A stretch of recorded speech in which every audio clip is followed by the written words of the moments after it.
Greetings, wrestling fans. This is John Bullard with another fun episode of Pro Wrestling Tonight. With me, by surprise, at the Elko TV studio is Rockstar Jonny Nigh.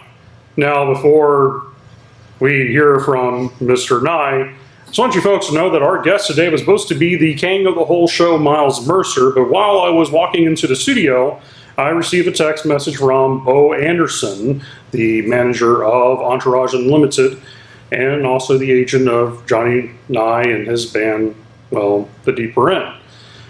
He wanted us to know that he has, made some deals, and now Mr. Nigh is with us in his seat, and Miles Mercer is off on vacation. So, well, any further induction? This man is known as a rock star all around the world. His band has performed in all the wonderful European countries, including Russia and also Czechoslovakia, to sold-out stadiums. He is also going to be wrestling on October 3rd here in Michigan City, Indiana, against the one and only Mega Chris Jones at a sold-out event. And come here, and I tell you what, ladies and gentlemen, well, anything he says today on TV, I am taking no responsibility. I am not being thrown under the bus for this one. Anyway, Johnny, yeah, we'll do that. That's a handshake. We'll close enough to it. That was close enough. Yeah. So, how is the world of being the rock star treating you since the last time you was on the show? Well, being the rock star, things are always good. I mean, this pandemic isn't great. No. You know, don't like people touching me. It's a little creepy. So, the pandemic's been good in that respect, where I've been a little by myself with my, trusted confidants. But I'm a little leery about being around all these people, John. I seen a footage that you actually Lysol sprayed a woman in the face for asking for an autograph. I absolutely did. John, I mean, she got in that 6-foot radius. There is rules. We need to follow them, okay? The guidelines say 6 feet. You don't have to rush me. If you really need an autograph, if it's that important to you, just ask calmly from a distance. I'll think about it. Usually you say no. I mean, it's got to be the right person. I mean, I'm not going to just sign autographs from everyone. You devalue yourself. What's the matter with you? eBay. eBay business. Yeah, people selling my autograph on eBay. I can't have that. I mean, look at all the autographs, all the wrestlers online going for $10. Come on. So I just have to ask this question. Since you've been in your own proverbial rock star bubble in your own very fancy studio / home that you have on the land of the Amish that you and Mr. Bo Anderson took out from under the good people there, I have to ask you this one question, though. I've heard a rumor, and correct me if I am wrong, that studio almost went up in flames. That is 100% true, actually, John. I want to think about a statement you said, though, took out from under. I mean, that is not exactly true. I mean, they went bankrupt. I bought it from the bank. It was a legal transaction. I don't think I did anything wrong. But regardless, they really didn't appreciate the studio. It was too big, too lavish. I ran electricity on their land. They didn't like that. So yeah, they don't believe in electricity. Yeah, I learned that, after the last Is that when you built in those stadium lights shining in their windows? Yeah, they didn't like that. So there was a lot of hay bales, a lot of pitchforks, a lot of fire. It was frightening, John. I was really afraid for my life. Luckily, I had my massive security take care of it. I mean, I don't go there alone. I don't trust going there alone. Oh, I think if someone bought up my land, dig up everything around us, and then shine hundreds of thousands of watts of electricity lights through my window at night, and these people don't have, window shades, I'd be pretty upset too, Johnny, to see, I mean, they have sheets. They could put up a sheet. It would be okay. I mean, they could sleep. Maybe get those nice little things that you put over your eyes when you sleep. That could help. I'll even get some for them. I'll be nice. I'll try. I'm really not that bad, John. Everybody keeps painting me with this paintbrush that I'm such a bad guy. I'll provide them with those eye covering things. Is it from one? Is that okay? Is it from your sweatshops overseas? I mean, I'm not going to tell you where they're from, legal purposes. But I mean, I'll provide the sleeping mask. I think that'll make it better. Yeah. Buy people's lands and get rid of their animals. Yeah, that makes it really great. Hey, sleeping mask. Here you go. Compensation. Exactly. I mean, my spotlights help them. They can farm the rest of their land. They'll be able to see at night. They can work 24 hours a day. I mean, they're not breaking the rules.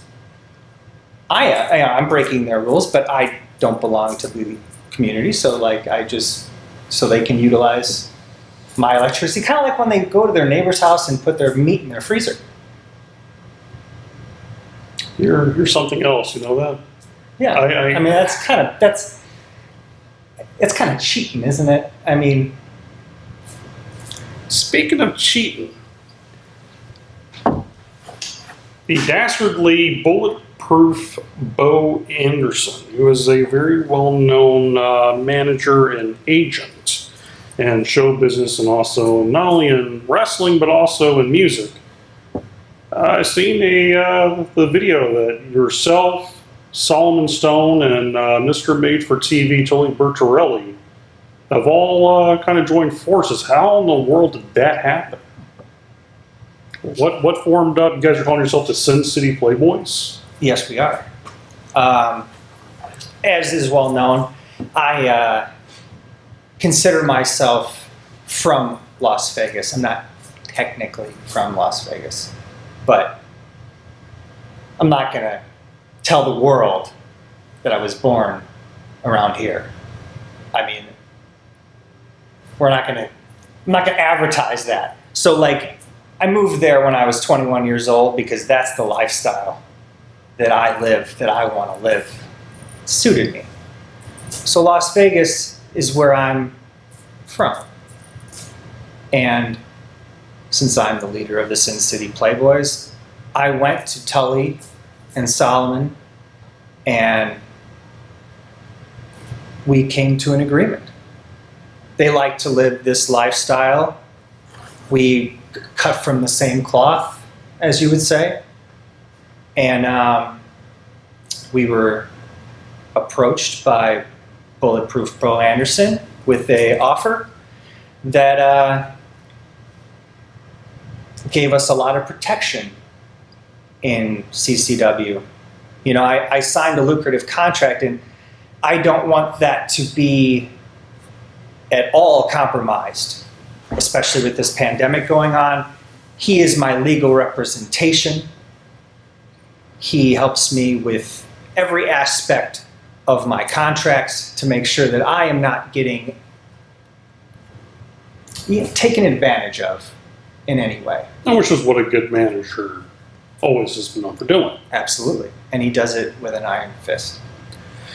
To the point, you actually have a legal binding contract with Chicagoland Championship Wrestling that your newest release, Be Gone, will be debuting at the October 3rd event. Absolutely. And it's in your guidelines if that song is not played that you're actually, contractually allowed to, leave the premise and not actually have to perform. Absolutely. I think that my song is going to be, it's debuting. I mean, I am giving CCW the pleasure of having my debut song, Be Gone, it's going to be coming on the new album. We're working on it, but I'm releasing this song early for CCW so they can have an extra little thing to just explode it into, as their debut. we've pushed this back. I've had the song done a little while. I've been holding on to it to debut it at this show. And this is a favor that I am doing. Now, I'm trying to be nice. I'm trying to uphold my end of the bargain for CCW to hear my song. That's the first time anyone's going to hear it, and all these fans are going to be blown away by how great this song is. Now, I have heard the song, and I have to say it is actually quite good.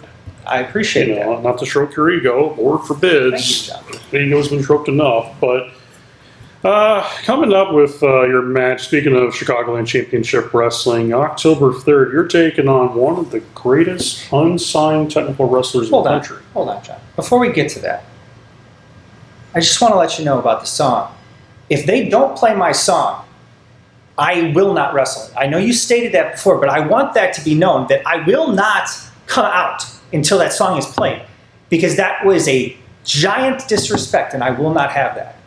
So we have that in the contract, so somebody needs to play that song, or I'm not coming out. Okay, sorry. Go ahead. So you're taking on one of the best unsigned wrestlers in the country, named Chris Jones, who was trained by the legendary Billy Robinson. He's been compared to Bryan Danielson. He's been compared to a young Dean Malenko. For someone to be that technically good at what he does, how are you preparing for that? I got to give Chris Jones the credit where credit's deserved. I've watched the tapes. I don't take him lightly. The man has the skills in the ring to be great. But does he have it here? I don't know. I know I do. And I know that Rockstar Jonny Nigh always has a plan. And there is no chance that Mega Man Chris Jones, whatever, beats me on October 3rd. I will not let it happen, because I don't lose big matches. And the debut event is a big match. And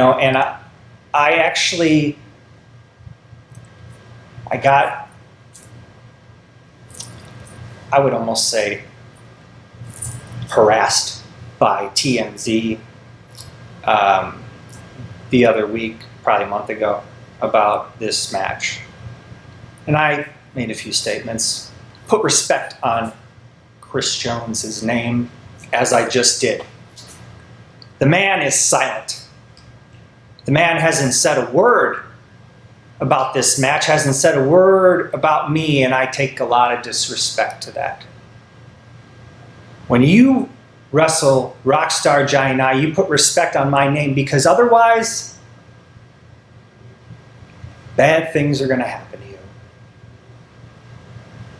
And I hope you're watching this, Chris, because I always have a plan. You can twist and twirl around all you want. It ain't going to matter. Let me ask you this question then. Since you do consider yourself not only the world's famous singer, world's famous wrestler, you're also been considered one of the world's biggest germaphobes. How are you preparing mentally to deal with someone who's trying to lock up with you in the ring, get their hands on you? It's a struggle. It's a struggle. I mean, are you bringing anything with you to desanitize? Oh yeah. Oh, there will be sanitation involved. We're not gonna have this match if he's not clean. I mean, what? No. And I mean, obviously, I know CCW is doing everything they can, and they're taking the precautions of having everyone being COVID tested, and that's wonderful. But that man has to use hand sanitizer. I got to see it. I don't believe that he's going to be clean when he gets in that ring. He's got to do it now in front of me, so I know. Should wear a muzzle. Breathe on me. You actually brought an assistant with you today, and well, I did. Yep. Actually, I'm really thirsty. Could I have that water, please? Thank you. Yeah, I make them wear the gloves. I don't, want any germs on the water bottle. Extra precaution, I don't want to get sick. Well, that's very kind of you, not wanting other people to get sick right along with you. Yeah. I remember actually, folks, the very first time he was on our show, he actually brought hand sanitizer with him. I did, and that's actually, we didn't shake hands. You know what? Just being this close to me, let's get the hand sanitizer. I'm okay. I know I used it, but maybe you should use it, John. That's very just kind in of case. You are closer than you should be to me. So just small things to make me feel better, make me feel more at home. I do appreciate it. There you go, Johnny. Hands are sanitized. Wonderful. Yeah, it is. People should do more of that often, because washing hands is, well, common sense. So, going back to everything. So, Bulletproof Bo Anderson, made for TV, totally Bertha Rayleigh. And you've got Solomon Stone. Solomon Stone is for fans who haven't had a chance to watch this guy, he is a son of a Native American casino owner. And from what I've been told, a little scoop, because I'm always finding news and tidbits and little things I've learned, that you met him actually by doing some concerts at his father's casino. I absolutely did. Yes, Solomon Stone. Yes, he showed me a wonderful time at the casino. We were playing there. I got the full Rockstar treatment that night, as I should. Everywhere I go, but there was, booze flowing, there was ladies, it was a great night. And I like his style, like his gumption. He's just got the it. He even hired a group of little people to carry you on a throne chair. Oh yeah, that was great. Yeah. I mean, and it was great about it is the throne chair. Normally when people hold you up on the throne chair, you really got to trust them because you're way up there. You get these 6'7" monsters holding this throne chair. But I was still only 5 feet off the ground. So it was actually I wasn't scared, but it was also really fun. It was just cool. It was like one of those pony rides when you were a kid. Took me back. Pony rides. Yeah. Did you have a pony when you were a kid? Nope. Never had a pony when I was a kid there, Johnny. That's a good time. Yeah. I think everybody should have a pony. Yeah, you have 20 of them? Honestly, I don't even know anymore. I had a farm somewhere with them. It was another land we bought, but ponies aren't important. Selling to glue factories, aren't you? We don't talk about that. Oh, okay. New spits thing. So the match that you got up on hand, October 3rd, we have a sold out house. That's the thing that You're welcome. Yes, that's one of the things that is needs to be told to all the audiences watching this, that the building is sold out. This man will be seen on Amazon Prime and a ton of other television, not only commercials that are coming up that you have signed exclusive deals for, but also on other stations as well, including here on Alco TV. With the upcoming show, you also got a couple of tours planned for 2021. Where are some of the places and cities and countries are fans able to get a chance to watch you perform at? Well, it is interesting because the tour got pushed around a lot because of COVID, and 2021 is still up in the air because this is still going on, sadly. So we have a lot of European dates. We're going back to Russia. Moscow, as we talked last time, they're huge into the deeper end. So we're trying to hit Germany. Where else? I think we're going to England, Ireland. We're going all over. just trying to get back out there after all this craziness. Really give somebody hope. That's what we bring, John. The Deep Brand brings hope that you can make something of yourself, make something out of your miserable lives. That's what we do. And as long as they keep paying me lots of money to go, I'll keep going. I actually heard at some of your concerts, I know like the ICP does a Fago, but you actually spray your fans with Lysol. I did do that once. It was flu season. It was ugly. There was a lot of coughing. I had one of those like fogger machines, like they fog mosquitoes, and right off the front of the stage just blasted them. But I told them to cover their eyes first so they didn't get it in their eyes. I heard on audio one of the fans scream, my eyes, I can't see." Well, he clearly didn't listen when I told him to close his eyes. That isn't my fault. There was a warning. I even put up a little sign in the front of the stage that said, "We're going to blast you with Lysol." Basically, I don't know exactly how it was worded. I think the sign says, "Enter at your own risk." Maybe that was it. I don't know. Bo takes care of all of that. I don't know. But I knew there was a sign because I saw it, but it was, obviously facing them.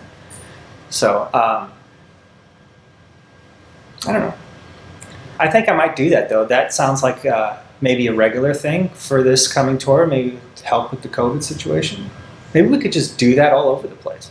Maybe that'll help. Yeah, Lysol hazmat suits, right? Yeah. I mean, just like mosquito, fog, Lysol, everybody. Yeah. Maybe that'll kill it. I don't know. Okay, so we've had some fans send us in some questions. The last time he was on the show, we haven't had a chance to go over it. So we're going to do a very first ever Chicagoland Championship Wrestling Pro Wrestling Tonight questionnaire Q&A from the fans. One of the questions was, if you was stranded on a desert island and you had to pick 10 rock albums to jam out to on a daily basis, what would be those 10 albums? Also, I want to know how to run and get electricity on a deserted island. A lot of batteries, I guess. That is a great question. Definitely the first Deep Brand album. I mean, that would be number one. And hopefully the number two would be done before I got to the desert island. I mean, I would think. We'll just say it. Well, it'll be done. The songs are written. We'll just say it's done by then. So those albums for sure. I mean, that'd be 1 and 2. Everybody else, I don't really need anybody else. Just listen to myself over and over and over again. And let's not forget your upcoming Christmas album, I Can't Believe It's Nice Christmas. Oh, yeah, I was really drunk when I told you about that. I don't know if that's happening. We'll have to talk to Bo. That's a really good question. One of the other questions came in, if you had to have choice words for Bon Jovi. Yeah, his album would not be one of my albums that I would take on the desert island. Oh, jeez. Maybe like a Nickelback album or something. Maybe, I don't know, maybe one of the first few. But Bon Jovi, that hack? We're going to talk about him again? No. He is considered your greatest arch nemesis. Disrespect. That and Sebastian Bach. That is unbelievable. Nickelback, huh? Yeah, why not? They're pretty good. Maybe Daughtry. I don't know. He was pretty good. He did some good stuff. I don't know where he's been. No Ozzy, no... Now, okay. Yes, obviously those are great artists. But they're old. They're past. Let's move on. Another question that came in from our viewer named Chuck. That's funny. Chuck. That name sounds familiar. He actually wanted to know that, how do you feel that maybe in the upcoming season of Chicagoland Championship Wrestling Saturday Night Grapple Masters that you may actually come face-to-face with your former bass guitar player, Kip Michaels? Wait, who said that? Well, that's what Chuck wrote on his message to us. No. We can't have Kick Michaels here. That was not part of the deal. I didn't want to kick back Michaels anywhere around me. That man's a freak. I fired him for a reason. John, don't tell me he's coming here. I have an ironclad contract. Oh, I gotta talk to Bo about this. We gotta talk. Oh, I can't believe he didn't put that in my contract. You may want to look that over because it could happen. Not Kip. No. Not Kip. You gotta be kidding me. No. The other question came in from Tully Bertarelli. Oh, that's Mr. Lee for TV. This should be good. Yeah, Tully's a great guy. He wrote, "Dear Johnny, you're the greatest of all time. Maybe tonight we'll go for margaritas, and then we can actually make fun of that one guy." What one guy is he talking about?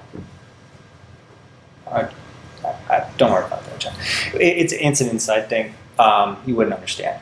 But absolutely, Tully, we will go for margaritas. I am excited. We're at the town. Bring your sanitizer up. Yeah, remember, bring the, you'll freak out. I don't want to run out. Start Lysol hazmating people left and right. So anyway, folks. Get the VIP section. Yeah. Have to do that totally because he'll freak out if he doesn't get his VIP section. Absolutely. Well, folks, I want you all to know that this has been a very interesting pro wrestling tonight. I guess Miles must be enjoying his time on the beach. And, well, October 3rd, you fans tuning in on television, you'll get to see this guy right here terrorize an entire village full of people, including all the fans at the venue, and take on Mega Chris Jones. If you have any other further questions about the show or any ideas of what this guy's going to do next, check us out on www.ChicagolandChampionshipWrestling.com. This is John Bullard with Rockstar Jonny Nigh. God help us all. See you at ringside.